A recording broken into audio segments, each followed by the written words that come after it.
Mendirikan suatu negara baru, kita harus mengetahui beberapa syarat yang harus dipenuhi dalam mendirikan negara. Namun yang terpenting adalah wilayah atau lokasi dengan segala kandungan potensi dan kekuatan yang dapat dimanfaatkan mulai dari perairan laut, darat, sampai dari udara, baik yang bersifat fisik maupun yang non-fisik. Secara kompleks muncul tata ruang dan segala sumber kekayaan alam yang di dalamnya menjadi ruang hidup negara dari bangsa ini yang sangat penting. Lantas bagaimana dengan Aceh? Jika Aceh merdeka dan membentuk negara baru, apakah Aceh bisa mandiri dan makmur secara ekonomi dan lainnya? Wilayah perairan Sabang atau yang dikenal dengan Pulau Weh mendapatkan julukan The Golden Island, memiliki lokasi yang sangat strategis di Selat Malaka yang merupakan jalur transportasi laut tersibuk di dunia sebelum kapal laut beralih ke tenaga diesel. Kawasan Sabang memiliki posisi geografis yang strategis bagi jalur perdagangan dan pelayaran dunia karena terletak pada jalur masuk bagian barat antara kawasan Asia Pasifik dan Asia Barat Daya. Sebagai pintu masuk Selat Malaka, Sabang dilalui rata-rata 50.000 kapal kontainer setiap tahunnya. Pada era tahun 1920-an, kota Sabang sudah menjadi kota modern. Jamaah haji Indonesia berangkat menuju Mekah dengan kapal. Mereka singgah di Pulau Sabang untuk pemeriksaan kesehatan sebelum berlayar jauh ke Timur Tengah. Pulau Weh juga dimasukkan dalam buku pulau yang harus dikunjungi di dunia, Must Visit Island, terbitan British Publishing Company, London 2008.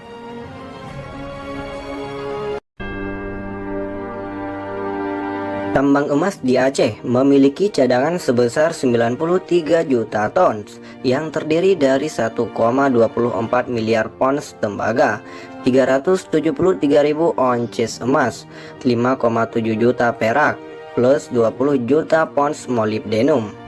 Data itu berdasarkan yang dilansir investingnews.com pada 1 Desember 2016 dan realisasi produksi pada 2015 dengan menganalisis data dari Thomson Reuters Goldmine Economist.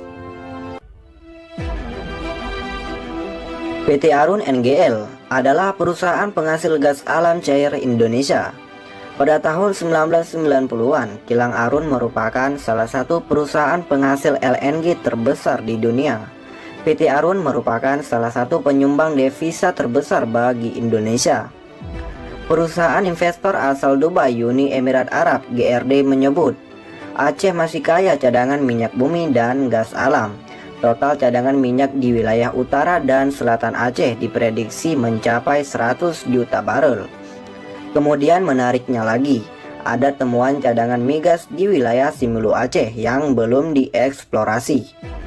Badan Pengkajian dan Penerapan Teknologi BPPT menggandeng Lembaga Riset Geologi dan Kelautan Jerman untuk mengungkap temuan cadangan migas di wilayah tersebut. Awalnya survei hanya dilakukan untuk meneliti kondisi dasar laut perairan Simelu. Cadangan migas dalam jumlah raksasa di cekungan busur muka Simelu diperkirakan mencapai 320 miliar barel. Sejak dulu Aceh dikenal sebagai penghasil rempah, dan inilah yang menjadi salah satu motivasi Portugis dan beberapa bangsa Eropa lain datang ke Aceh. Pada era setelah kemerdekaan Republik Indonesia, Aceh juga tampil dan dikenal sebagai daerah produksi pertanian, kawasan kehutanan, penghasilan mineral dan bahan bakar. Sebagai kawasan kepulauan yang beriklim tropis, Aceh juga berpotensi dalam pengembangan bidang tanaman pangan, perkebunan, peternakan, perikanan, dan pariwisata.